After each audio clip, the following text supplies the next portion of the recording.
Hello interlink family members, ఈరోజు అయితే చాలా మంచి అప్డేట్ అనమాట. అదేంటి అని అంటే మన ఇంటర్లింక్ టోకెన్కి సంబంధించి ప్రైస్ అనేది ఏ విధంగా పెరుగుతుంది అని మనకి అఫీషియల్ పోస్ట్ అయితే వచ్చిందనమాట ప్రైస్ గురించి.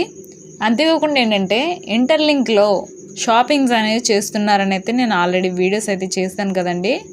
ఆ షాపింగ్ అనేది ఏ దేశంలో చేశారు అది మనకి అఫీషియల్గా ఇప్పుడు మనకైతే ఈ పోస్ట్లో తెలుస్తుంది అనమాట. క్లియర్గా అయితే చూడండి. వీడియోలోకి వెళ్ళే ముందు మన ఛానల్ తరపున ఒక రిక్వెస్ట్ అండి, వీడియో చూస్తున్న వాళ్ళందరూ వీడియోకి అయితే ఒక లైక్ అనేది ఇవ్వండి. మీరు ఇచ్చే లైక్ మన ఛానల్కి చాలా సపోర్టివ్గా ఉంటుంది, ఇంకా నెక్స్ట్ వీడియో చేయడానికి కూడా చాలా ఎంకరేజ్మెంట్గా ఉంటుంది అనమాట. కాబట్టి ఖచ్చితంగా వీడియోకి అయితే ఒక లైక్ అనేది ఇవ్వండి, మన ఛానల్ని సబ్స్క్రైబ్ చేసుకోండి. ఇంకా మనం లేట్ చేయకుండా టాపిక్లో అయితే వెళ్ళిపోదాం. మనకి ఇంటర్లింక్ నుంచి ఉన్నటువంటి ఒక పోస్ట్ అనమాట. ఇది చాలా ఇంపార్టెంట్ అండి, ఎవరు కూడా మిస్ అవ్వద్దు, వీడియోని స్కిప్ చేయకుండా చూడండి. మనకు వచ్చినటువంటి పోస్ట్ గురించి అయితే ఇప్పుడు చూద్దాం. ఐటీఎల్ నిజమైన డిమాండ్ వాస్తవ విలువను నిర్వచించినప్పుడు, అంటే మనకి ఇక్కడ ఐటీఎల్ అనేది ఎంత ప్రైస్ ఉంటుందని చాలామందికి అయితే డౌట్స్ ఉన్నాయి. దాన్ని డిఫైన్ చేయాలంటే ఇక్కడ మనకి స్వల్పకాలంలో టోకెన్ విలువ స్థూల ఆర్థిక కారకాలు లేదా దీర్ఘకాలిక ఊహాగానాల ద్వారా నడపబడదు. అంటే ఇక్కడ ఏంటంటే ఆర్థిక కారకాల వల్ల కావచ్చు, ఇంకా మన ఊహాగానాల వల్ల కావచ్చు, ఇది ఒకేసారి పెరిగిపోవడమో తగ్గిపోవడమో జరగదు. ఇది మార్కెట్ డిమాండ్ బట్టి మాత్రమే జరుగుతుంది. అంతేకాకుండా ద్రవ్యత ద్వారా నేరుగా ప్రతిబింబిస్తుందని అయితే చెప్తున్నారు. అంటే ఇక్కడ మనకి రిలీజ్ అయ్యే టోకెన్స్ బట్టి కావచ్చు, ఇంకా ఇన్వెస్టర్లు పెరగడం కావచ్చు, ఇలాగ మనకైతే ప్రైస్ అనేది పెరగవచ్చు అని అయితే ఇది అఫీషియల్ వెబ్సైట్ నుంచి మనకి పోస్ట్ అయితే వచ్చిందనమాట. ఇంకా నెక్స్ట్ వచ్చేసి మనకి ఇక్కడ ఈ సంబంధం చాలా స్పష్టంగా ఉంది. ఎందుకంటే నిజమైన డిమాండ్ ప్రారంభం పంపిణీ దశ నుండే ఉత్పత్తి అవుతుంది అని అయితే చెప్తున్నారు. కాబట్టి ఇది కరెక్టేనండి. ఇంకా నెక్స్ట్ వచ్చేసి ఐటీఎల్ పంపిణీ కేవలం ఒక సాంకేతికత సంఘటన కాదు, ఇది నిజమైన ద్రవ్యత ప్రవాహానికి ప్రారంభ స్థానం అని అయితే చెప్తున్నారు. అంటే ఇక్కడ ఏంటంటే ఐటీఎల్ పంపిణీ అంటే సప్లై అనేది జస్ట్ ఒక డిజిటల్కి సంబంధించిందే కాదు, ఇది నిజ జీవితానికి సంబంధించింది కూడా అని అయితే చెప్తున్నారు. అంటే మనం క్రిప్టోలో షాపింగ్ చేసుకోవచ్చు, ఫిజికల్గానే మాట్లాడుకుంటున్నాం కదా, అలాగా ఇది ఓన్లీ డిజిటల్గా కాదు మాత్రమే కాదు, ఫిజికల్గా కూడా ఉంటుందని అయితే చెప్తున్నారు. ఇక్కడ ప్రతి లావాదేవీ మరియు వాలెట్ నిజమైన ప్రయోజనానికి దోహదం చేస్తాయి. అంటే ట్రాన్సాక్షన్కి సంబంధించి వాలెట్ నిజమైనటువంటి ప్రయోజనానికి దోహదం చేస్తాయని అయితే చెప్తున్నారు.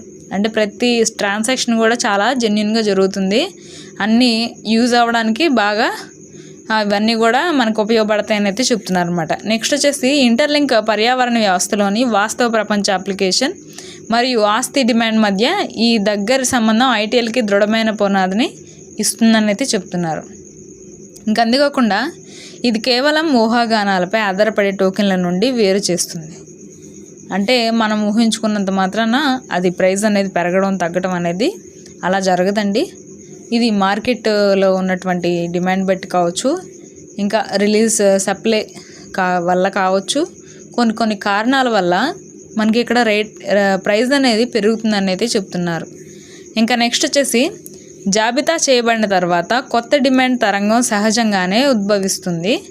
ఇంటర్లింక్ ఇప్పటికే మౌలిక సదుపాయాలను ఏర్పాటు చేసిన వాణిజ్య కేంద్రాల్లో వినియోగదారులు ఐటీఎల్ని ఉపయోగించి ప్రత్యక్ష చెల్లింపులు చేయగలరు. ఇది క్రిప్టోను వాస్తవ ప్రపంచం వినియోగంలోనికి తీసుకురాపోవడంతో ఒక ప్రధాన అడుగును సూచిస్తుందని అయితే చెప్తున్నారు. అదే సమయంలో పర్యావరణ వ్యవస్థ అంతటా నిరంతర ద్రవ్యతను నడిపిస్తుంది.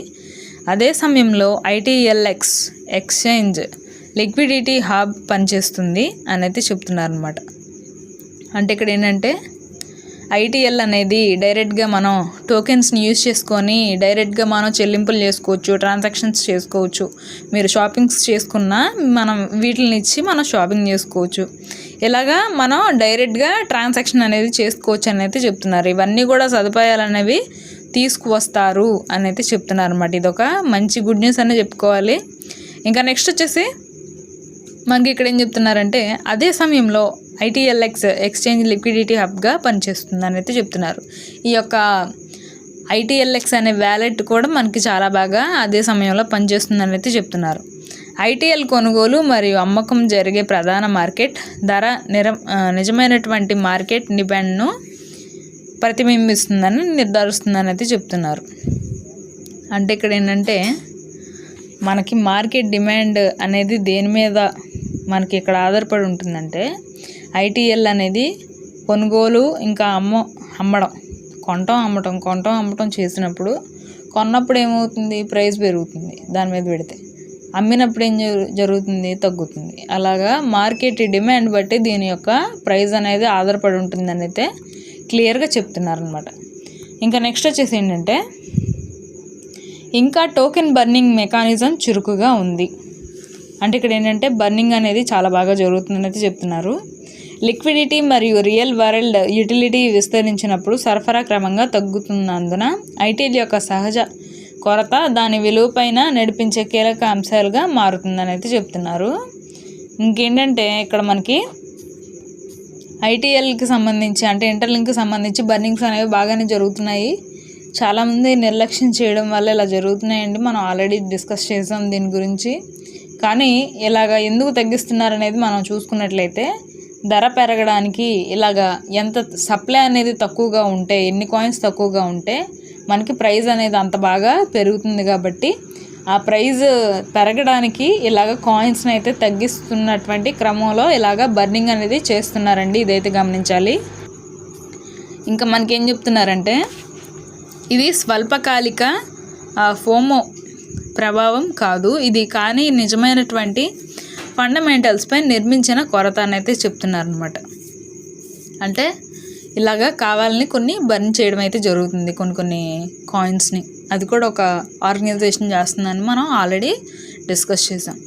ఇంకా నెక్స్ట్ వచ్చేసి ఈ నమూనాలో ఐటీఎల్ని పొందాలనుకునే ఎవరైనా ముందుగా ఐటీఎల్జీని కలిగి ఉండాలి. ఈ నిర్మాణం 2 టోకెన్ల మధ్య లోతుగా అనుసంధానించబడినటువంటి విలువ కొనుగోలును ఏర్పాటు చేస్తుందని అయితే చెప్తున్నారనమాట. అంటే ఇక్కడ ఐటీఎల్ని పొందాలనుకున్న ఎవరైనా సరే ముందు ఐటీఎల్జీ టోకెన్స్ని కలిగి ఉండాలని అయితే చెప్తున్నారు. ఐటీఎల్ అంటే ఏంటండి, కాయిన్. ఐటీఎల్జీ అంటే టోకెన్సే కదా మనకి కాయిన్స్ లాగా కన్వర్ట్ అయ్యేది. కాబట్టి ఎవరికైతే ఐటీఎల్జీ కావాలనుకుంటారో వాళ్ళు ఆల్రెడీ ఐటీఎల్జీని కలిగి ఉండాలని అయితే చెప్తున్నారు. ఈ నిర్మాణం 2 టోకెన్ల మధ్య లోతుగా అనుసంధించబడినటువంటి విలువ గొలుసును ఏర్పాటు చేస్తుందని అయితే చెప్తున్నారు. ఇక్కడ ఐటీఎల్జీ నిజమైన ఆర్థిక వినియోగాన్ని సూచించే టోకెన్ అయిన ఐటీఎల్ని యాక్సెస్ చేయడానికి గేట్వే ఆస్తిగా పనిచేస్తుంది. అంటే ఇక్కడ అర్థమైంది కదండి, మనకి ఐటీఎల్జీ అనేది మనం డైరెక్ట్గా కూడా ట్రాన్సాక్షన్స్ అన్ని చేసుకోవచ్చు. కానీ ఐటీఎల్ అనేది యాక్సెస్ చేసుకోవడానికి ఒక గేట్వేగా కూడా మనకి చాలా బాగా పనిచేస్తుందని అయితే చెప్తున్నారు అనమాట. ఇంకా సరఫరా అంటే సప్లై పరిమితంగా ఉన్నప్పుడు, డిమాండ్ పెరుగుతూనే ఉన్నప్పుడు మరియు విలువ వాస్తవ ప్రపంచ ప్రయోజనంలో రంగరవేయినప్పుడు ప్రతి పెట్టుబడిదారుడు మరియు మార్కెట్ పరిశీలకుడికి ఇది ఒక ప్రాథమిక ప్రశ్న తలెత్తుతుందని అయితే చెప్తున్నారు. అంటే సప్లై అనేది ఎంత లిమిట్లో ఉంటే మనకి డిమాండ్ అనేది అంత బాగా పెరుగుతుంది. అంతేకాకుండా ఏంటంటే నిజమైనటువంటి వాస్తవ ప్రపంచ ప్రయోజనంలో అంటే ఇక్కడ మనకి ఆన్లైన్ ట్రాన్సాక్షన్స్ అనేవి జరుగుతున్నప్పుడు ఇది పెట్టుబడిదారుకి అంటే ఇన్వెస్టర్స్కి ఇది ఒక మంచిగా అంటే దీని మీద ఇంట్రెస్ట్ రావడానికి ఇవన్నీ కూడా జరుగుతూ ఉంటాయి అని అయితే చెప్తున్నారనమాట. మనకి ఎప్పుడైనా సరే ఏదన్నా కాయిన్ ప్రైస్ పెరుగుతున్నప్పుడే ఇన్వెస్టర్లు ఎక్కువ మంది వీటి వైపు చూస్తూ ఉంటారు. కాబట్టి ఇవి వాళ్ళ దృష్టిలోకి అయితే పడుతూ ఉంటాయి. అలాగా జరుగుతుందని అయితే చెప్తున్నారు. ఇంకా ఐటీఎల్ మరియు ఐటీఎల్జీ మధ్య ఏ టోకెన్ నిజంగా ఎక్కువగా విలువ కలిగి ఉంటుందని అయితే చెప్తున్నారు. అంటే మనకి ఐటీఎల్ అంటే ఏంటంటే కాయిన్, ఐటీఎల్జీ అంటే టోకెన్. మనకి ఇక్కడ ఐటీఎల్జీ అనేది వెరిఫై అయిన తర్వాత ఐటీఎల్గా అయితే కన్వర్ట్ అవుతుంది. కాబట్టి ఈ విలువ ఏంటి, ఈ రెండింటికి ఏది ఎక్కువ ప్రాధాన్యత అనేది ఉంటుందనేది మీరే కామెంట్ సెక్షన్లో అయితే తెలియజేయాలండి. అందుకోకుండా ఇంకా ఇంటర్లింక్లో జాయిన్ అవ్వని వాళ్ళు వెంటనే జాయిన్ అవ్వండి. రెగ్యులర్గా మన ఛానల్లో మార్నింగ్ 9కి అయితే వీడియో అనేది అప్లోడ్ చేయడం అనేది జరుగుతుంది. కాబట్టి ఇదైతే గమనించండి అందరూ కూడా.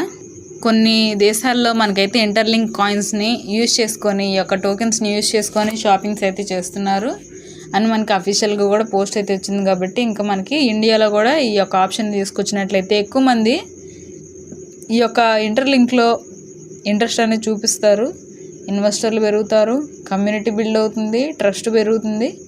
ఇలాగ మైనింగ్ స్పీడ్ కూడా కొంచెం ఫ్యూచర్లో చెప్పాలంటే మైనింగ్ స్పీడ్ అనేది తగ్గుతుందనే చెప్పుకోవాలి. ఎందుకంటే కమ్యూనిటీ పెరిగే కొద్దీ మైనింగ్ స్పీడ్ అనేది తగ్గుతుంది.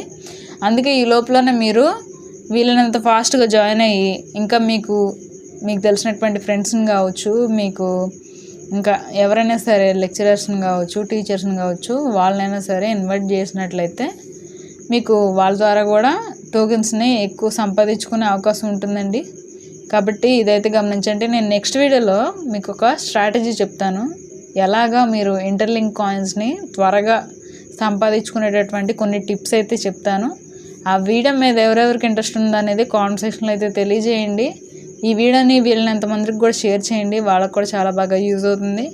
ఇంకా మన ఛానల్ని సబ్స్క్రైబ్ చేసుకున్న వాళ్ళని వెంటనే సబ్స్క్రైబ్ చేసుకోండి, రెగ్యులర్గా ఫాలో అవుతుండండి. Thank you very much.